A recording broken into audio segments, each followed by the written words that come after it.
آپ صلی اللہ علیہ وسلم کے شق صدر کا واقعہ کب پیش آیا؟ جواب: ولادت کے چوتھے یا پانچویں سال۔ سینہ چاک کیے جانے کے بعد آپ صلی اللہ علیہ وسلم کا دل مبارک کس پانی سے دھویا گیا؟ جواب: سینہ چاک کیے جانے کے بعد آپ صلی اللہ علیہ وسلم کے دل کو آب زمزم سے دھویا گیا۔ آپ صلی اللہ علیہ وسلم کی والدہ محترمہ نے کب تک آپ کی پرورش کی؟ جواب: 6 سال کی عمر تک آپ صلی اللہ علیہ وسلم کی والدہ محترمہ نے پرورش کی۔ آپ صلی اللہ علیہ وسلم کے دادا کے انتقال کے وقت آپ کی عمر کتنی تھی؟ جواب: آپ صلی اللہ علیہ وسلم کے دادا کے انتقال کے وقت آپ صلی اللہ علیہ وسلم کی عمر مبارک 8 سال 2 ماہ اور 10 دن تھی۔ دادا کے انتقال کے بعد آپ صلی اللہ علیہ وسلم کی کفالت کس نے کی؟ جواب: دادا کے انتقال کے بعد آپ صلی اللہ علیہ وسلم کی کفالت آپ کے چچا ابو طالب نے کی۔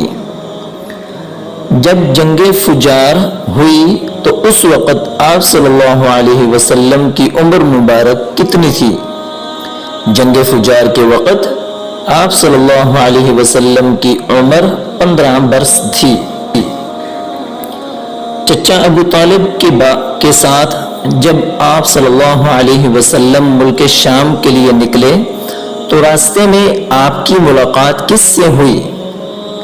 جب آپ بصرہ پہنچے تو اس شہر میں جرجیس نامی ایک راہب تھا جو بحیرہ راہب کے لقب سے مشہور تھا، اس سے آپ کی ملاقات ہوئی۔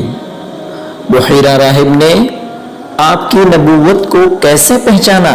جواب: اس نے کہا، جب آپ اس گھاٹی سے گزر رہے تھے تو کوئی درخت یا پتھر نہیں تھا جو سجدہ کے لیے جھک نہ گیا ہو۔ اس کے علاوہ میں مہر نبوت سے پہچانتا ہوں جو کندھے کے نیچے سیب کی طرح ہے، اور ہم انہیں اپنی کتابوں میں بھی پاتے ہیں۔ جب آپ صلی اللہ علیہ وسلم کی ملاقات بحیرہ راہب سے ہوئی تو اس نے کیا کہا تھا؟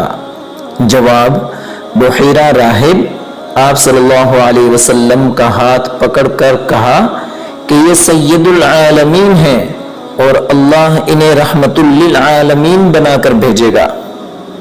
شام کا پہلا سفر کب ہوا اور اس کی کیا نوعیت تھی؟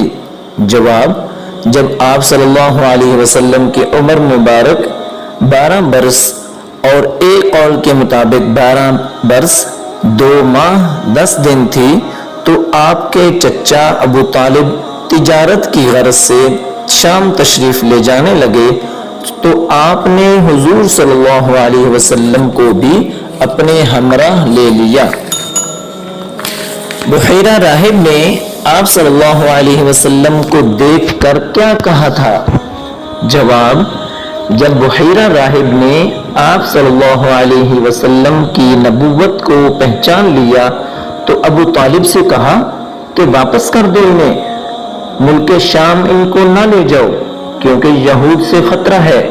اس پر ابو طالب نے بعض غلاموں کی معیت میں آپ صلی اللہ علیہ وسلم کو مکہ واپس بھیج دیا۔